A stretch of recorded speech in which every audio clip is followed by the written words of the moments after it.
Hello and welcome back to Me Screaming into the Void. Yes, I have my doggo with me. Yes, we're doing Christmas movies. In case you're wondering what I'm doing right now. My doggo is usually sleeping right below this table and I am not gonna move the camera. I thought I would do you the favor and show you my dog. You good boy!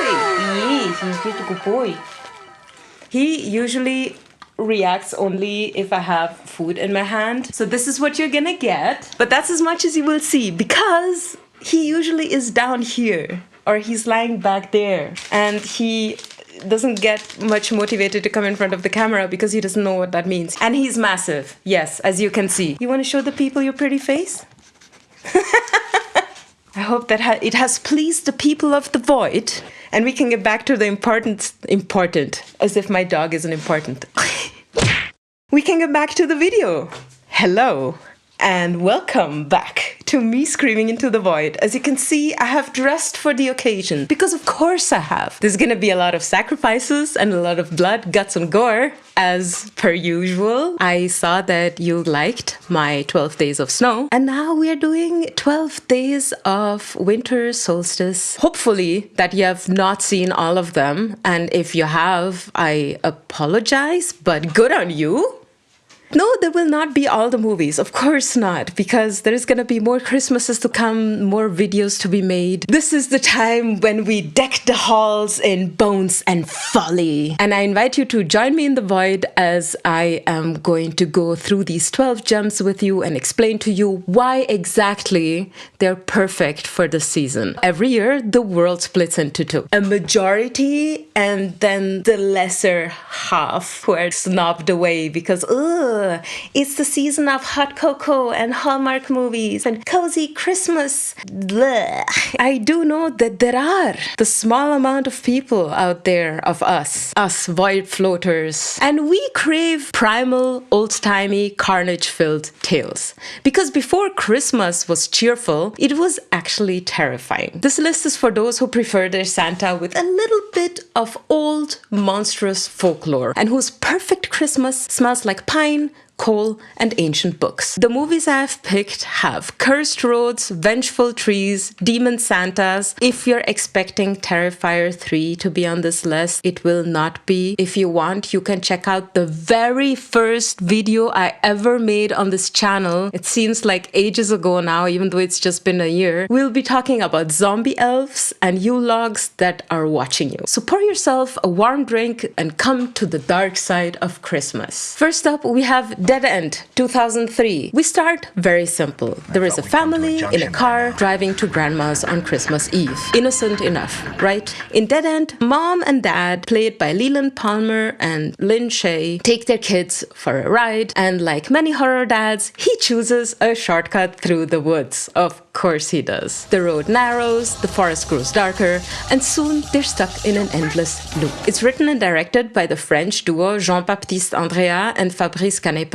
aiming for the Twilight Zone purgatory loop on Christmas Eve. Despite feeling like a deep and endless backwoods, this was filmed almost entirely on rural roads in Los Angeles County on a very small budget. The black hearse that we see is a legit vintage vehicle that was lit so you couldn't see the driver, just creating a little bit more of this ominous feeling. It's a 90-minute anxiety attack in a car that proves you don't need a big budget to make people afraid of the dark. You know, having this powerhouse of these two actors playing off of each other makes this movie even more enticing. If you haven't watched it, highly recommend. Next up, Silent Night from 2012. Because as you know, and as I know, there is a lot of them out there, and this one is from 2012. Yes, the one with the flamethrower. I love that in the beginning we have Brendan Fair, who was playing one of the main characters in Roswell. He shows up as victim number 1. It's directed by Stephen C. Miller, who is known for Escape Plan 2 with Sly Stallone and Dave Bautista. This is a very, very loose remake of Silent Night, Deadly Night. So please do not compare it with the original because it has almost nothing to do with it. And makes Santa, as is usual in every Christmas slasher, pursue citizens who have been a little bit naughty, including the mayor's corn star daughter. Yes, the mayor has a daughter. She's a lady of the night because we are not allowed to use normal words apparently because I don't know. It's not like I cater to kids. We have Jamie King from My Bloody Valentine playing the deputy, trying to stop the rampage, while Malcolm McDowell, the same from A Clockwork Orange and Rob Zombie's Halloween, who is the sheriff, albeit one of his worst roles, to be very honest. So do not expect too much from him. I'm just putting that out there. I don't want you screaming at me in the comments afterwards. The dialogue didn't really do him any justice, nor did his acting. I don't know what was going on in that movie. I don't know if he owed someone a favor, but yeah. And one of the movie's masterful centerpieces involves a wood chipper. Now, I mean, you know, wood chippers have been used in other movies, and every time they do, they evoke a certain kind of fun factor. I think in general, if a slasher involves a wood chipper, the director just wants to spray as much blood as he possibly can all over his set for the crew to clean up afterwards.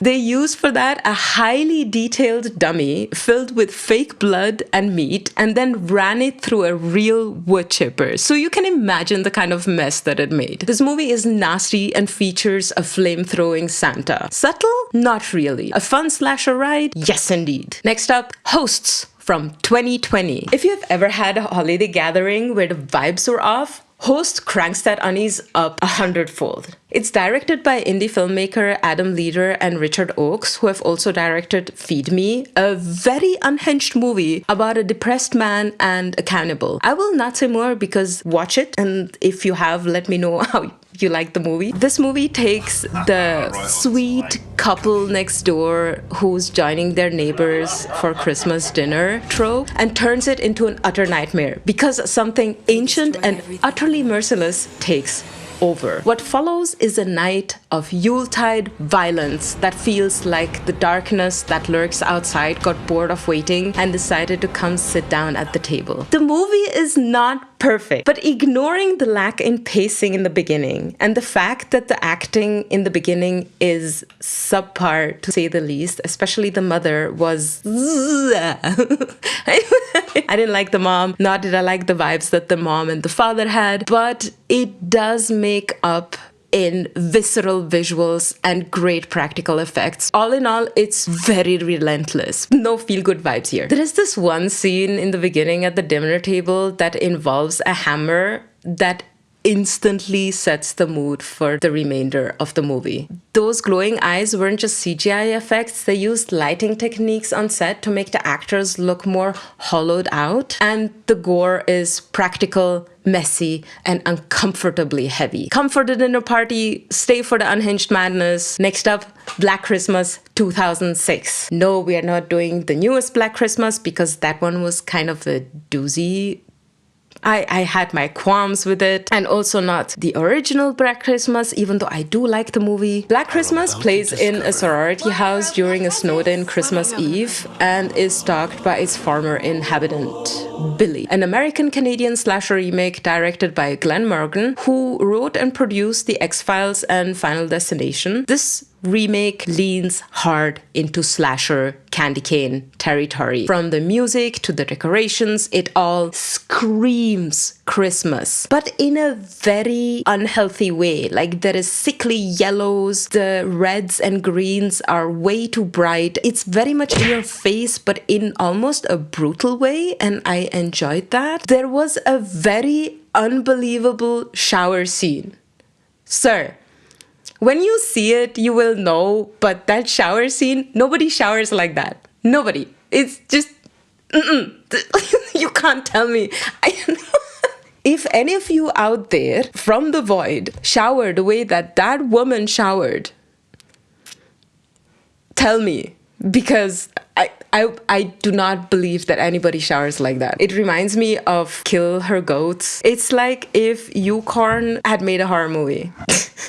I love it. It's so campy. The cast is a complete mid-2000s vibe, starring Mary Elizabeth Winstead from Final Destination 3 and Cloverfield Lane, Michelle Trachtenberg from Buffy, Katie Cassidy from Supernatural and Arrow, Lacey Chabert from Mean Girls. And Andrea Martin from My Big Fat Greek Wedding as a sorority den. I think they're called den mothers. I'm not sure. Let me know in the comments down below what they're called, but yeah, those. And yes, those cookies in that scene involving flesh cookies. They use gelatin and silicone to create a texture that looks as cheerfully gross as it should. It's nasty, yellow tinted, and very unhinged, and spreads the holiday gore with eyeball ornaments and other bodily parts, and I love it. Next up, now I feel like this movie is gonna make some people mad. Yes, it's so out there. Santa Sleigh 2005. The movie where Santa is a demon. In Santa Sleigh, Santa Claus, he's a spawn of Satan who lost a bet with an angel and was forced to play nice for 1,000 years. That time was finally up and we are in for a plethora of fun and gory deaths. It's directed by David Steinman and stars pro wrestler Bill Goldberg as Santa. This movie name drops the Necronomicon in the first 15 minutes, has a stop motion flashback, and has kids' head exploding. It's filled with little Christmassy tidbits that just make this a delightful watch, with sentences like, "I'm just trying to spread some Christmas fear," or "Who's your daddy? Father Christmas." Okay. I know that you sometimes question my taste in movies. I will give that to you. However, you cannot tell me that the movies that I recommend aren't at least entertaining. Is this movie politically correct? Not at all. And is it very in your face in its nudity and on-the-nose humor? Yes. The first scene features James Caan from Misery, Fran Drescher from The Nanny, and Chris Kattan from House on a Haunted Hill sitting down at Christmas dinner, and then slaughter ensues in the most Christmassy way possible. I will not give you a single death on this one. I want you to go in blind and hate me later.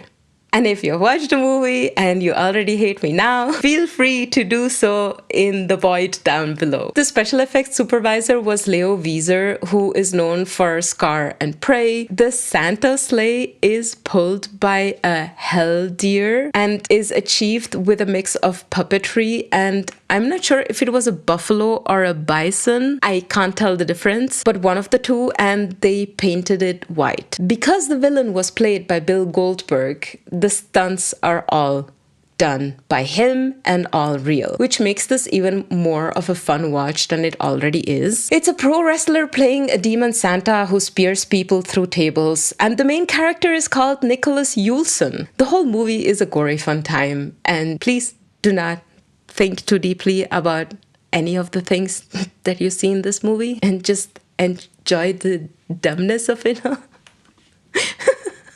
We're gonna get to better ones. I promise. Oh my god, the next one.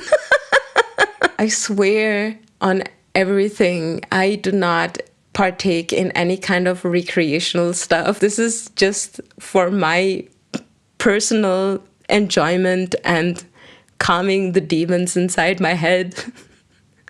And this next movie is called Treevenge from 2008. You can imagine what it's about. Every solstice, somebody whispers, "Respect the trees." And humanity just doesn't. This 16 minutes long movie that is free on YouTube to watch. By the way, most of these movies are free to watch online. I think there is like a handful, maybe 3 that you cannot watch for free. And this 15 minutes gem of a movie is directed by Jason Eisner, who gave us Hobo with a Shotgun and Kids vs. Aliens. Treevenge is exactly what it sounds like. The trees are sentient and very, very angry. At some point, you even hear a dolphin squeak in the background as one of the tree noises. The gore was handled by Henry Townsend, who already did special effects for Hobo with a Shotgun. He uses high-pressure squibs to decapitate, impale, and crush the human cast. Eisner filmed this from the tree's perspective, showing humans in the beginning especially with giant axes and being completely terrifying. The trees were elaborate puppets, people in tree suits, or people off camera shaking the trees in the background. It is pure DIY, gorgeous madness. You will never look at a Christmas tree the same way ever again. Will you ask yourself, Sam, what the heck was this? And to that I say, yes. Indeed you will. Now we're getting into a doozy, a Christmas horror story. It's a Yuletide anthology of the damned, set in the town of Bailey Downs, starring William Shatner as a drunken radio DJ, linking all the stories and getting information about a strange disturbance at the local mall, which, by the way, is the most harrowing story of them all. I was not okay by the end of this movie. It's directed by a trio of Canadian horror directors, Grant Harvey, Steve Hoban, and Brett Sullivan. The anthology features 4 stories: students investigating murders in a school basement, a cutting of a Christmas tree gone wrong, and Aunt Edda's Krampus statue not getting the respect it deserves. And it's all tied up with a ribbon with the last story of Santa fighting off zombie elves.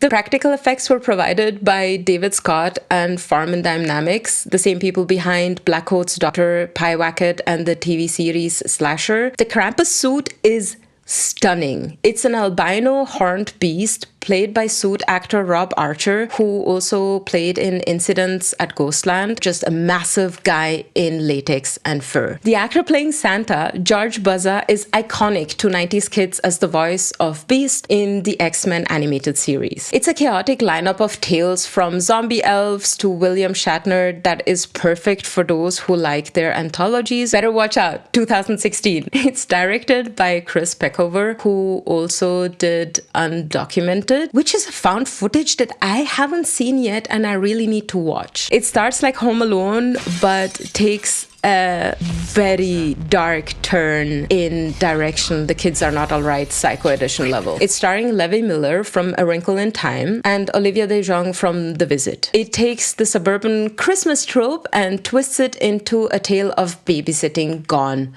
wrong. The film famously recreates the Home Alone paint can scene, but goes full-on realistic, showing the massive facial trauma that it could actually cause. And despite looking like the most American suburb imaginable, this was actually filmed on a soundstage in Sydney, Australia, with tons of fake snow. Peckover pitched this film as Home Alone meets Michael Haneke's Funny Games, and he got the movie made. The child actor is amazing. I did not like him in a good way. Now we come to a lovely gothic tale, Crimson Peak 2015, which is the most shunned of the Del Toro movies, and I do not understand why. It's so beautifully told. It has so much love for details. Why?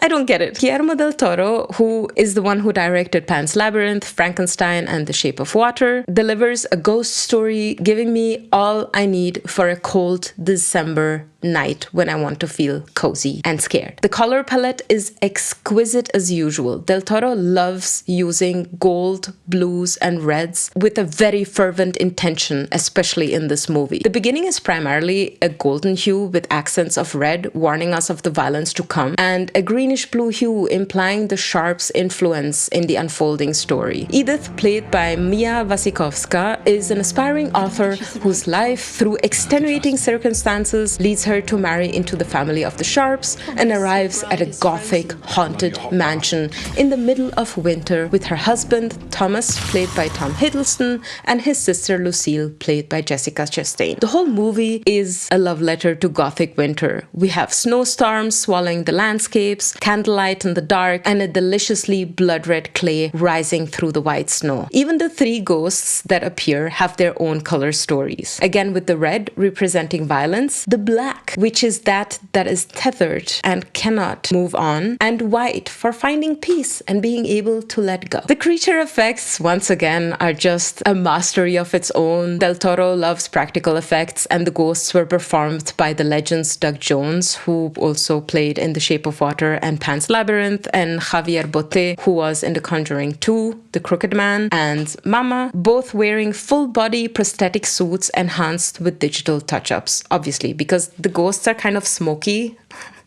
and I mean, it would have been a feat with the crew just running around with smoke machines behind the ghosts, but I don't think it would have had the same effect. The clay, by the way, wasn't mud. It was a thick, practical slime mixture that was dyed blood red. It's definitely style over scares, but when the style involves a literal bleeding house and dripping ghosts, my black heart is fed. Adult Swim Yule Log from 2022. Not the second part, the first one. Which, by the way, it's directed by Casper Kelly, who is known for the fun size part in VHS Halloween and the Scooby-Doo project. It starts exactly like a 4K cozy Yule log video that we all know and sometimes watch to fall asleep, or used to watch to fall asleep to back then in the old days when you changed the channels and at some point all the channels had either a static or a weird something, and in winter we would have Yule logs that we could just watch in the background. Those ones. But before you know it, you're watching a full-on meta horror movie starting with a hillbilly mother and son home invasion murder. That's not a spoiler. That's the least of your worries.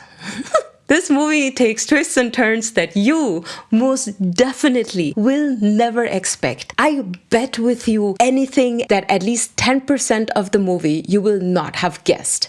It's all over the place. It has everything. It is everywhere all at once. It's insane. This director is insane and I love it. I also like the reflective surfaces that are used in the beginning to keep us updated on the hillbillies in the background. This movie dropped with zero marketing on Adult Swim. People clicked on it for background noise and got completely traumatized. People like me who clicked on it and were like, okay, what is this? And then continued watching. I was so happy that I did. In the beginning, I was like, oh, what? Adult Swim has Yule log videos now? And then it continued and then it ended. And I was like, what a ride. The practical effects were fantastic. This insane masterpiece had so many things going on. Shane Martin from Silver Scream Effects Lab had his work cut out from him. I don't want to spoil it for you, and trust me, you don't want to know where this movie is going, but what I can tell you is that as per usual, when it comes to movies I like, the gore is fantastic and the practical effects are mostly believable. Just watch the movie. One of the best pranks Adult Swim ever pulled. It starts cozy, ends in cosmic unhinged horror madness. A joyful treat. Next up, I had somebody comment on my 12 Days of Snow video. If I'm going to mention this one, here you go. This one's for you. Rare Experts, A Christmas Tale from 2010. This movie is directed by Finnish director Jalmari Helander, who recently gave us the epic Sisu and has released the sequel that I haven't watched yet, but I'm really looking forward to watching because Sisu is amazing. If you're into practical effects and gory action sequences that are just completely unhinged, this one will feed your little horror heart. It's about an American and British research team that drills a little too deep in beautiful Lapland, one of the most Nordic corners of Scandinavia, known for its breathtaking wintry landscapes. I have dreamt of going there for so long, and uncovers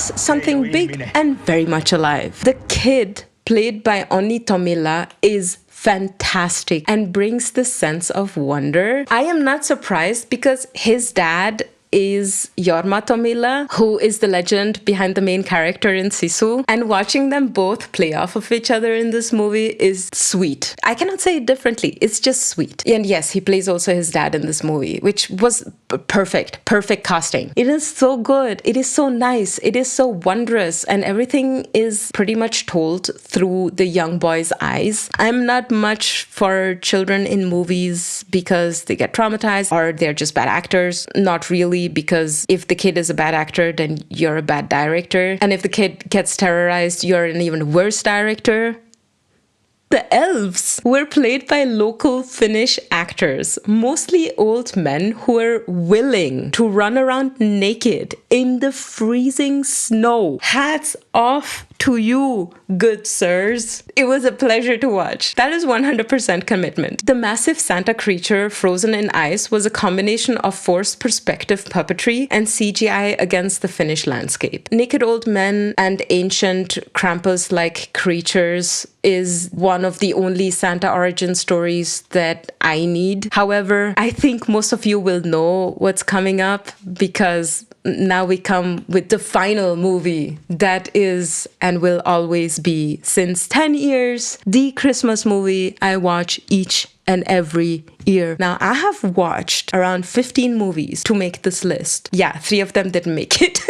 This one stays every year. I haven't watched this one because I want to keep it for Christmas Eve. It's Krampus from 2015. It's directed by Michael Dougherty, who did the Halloween classic Trick or Treat and is finally planning Trick or Treat 2. According to his IMDb page, Mr. Dougherty, I'm keeping an eye on you, and delivers a movie that is my absolute favorite winter folklore story. It stars Adam Scott, our horror mother Toni Collette, and David Koechner. The creature effects were handled by Weta Workshop. By now, if you have been on this channel long enough, you hear this name again and again and again. They are the legends behind Death of a Unicorn, Renfield, and Evil Dead Rise. The creature, which is known as Der Clown, because the whole thing is set in this Germanic folkloric tale with Der Krampus and the grandma in front of the fire telling old folklore tales. So Der Clown was a massive practical puppet brought to life by multiple puppeteers and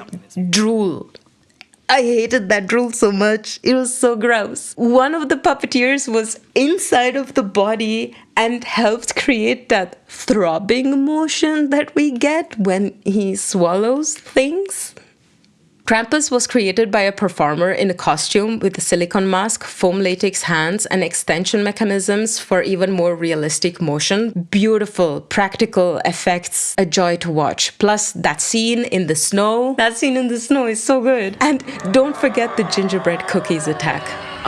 Even though it's mostly digital, it's still highly enjoyable. They did try to make it practical. However, the cookies kept breaking and they were wasting a lot of time on set. This movie is perfection. I love everything about it. And the acting, I mean, you can do no wrong with Adam Scott and Toni Collette. It's a modern classic that brings the perfect mood of an old, dark fairy tale. So that's the list. 12 nights of snowy trails, angry trees, demon Santas, and practical gore. If December for you isn't about being good, but about respecting the old ways, feeding the shadows a story or two, then these movies are for you. I am so glad that you are here. For those who stayed until the end, I have a small update. Beginning of January, I will be only uploading every second week long form content because it's been a little difficult juggling working and uploading these videos because they take a lot of time. I also watch all the movies before I recommend them to you because I want to make sure that it's the right kind of movies, because if I don't like them anymore, why would I recommend them to you? No. I will be bringing out content every week, short form in between, and long form videos every second week. So this was me screaming into the void. Thank you for floating out there with me. Let me know in the comments down below which movies from this list you will be watching, which movies you are disappointed by me not mentioning yet. There is more years to come. I had 12 spaces to fill. Hope you have a wonderful and snowy time. Don't forget to sacrifice the subscribe button to summon my screams. Bye!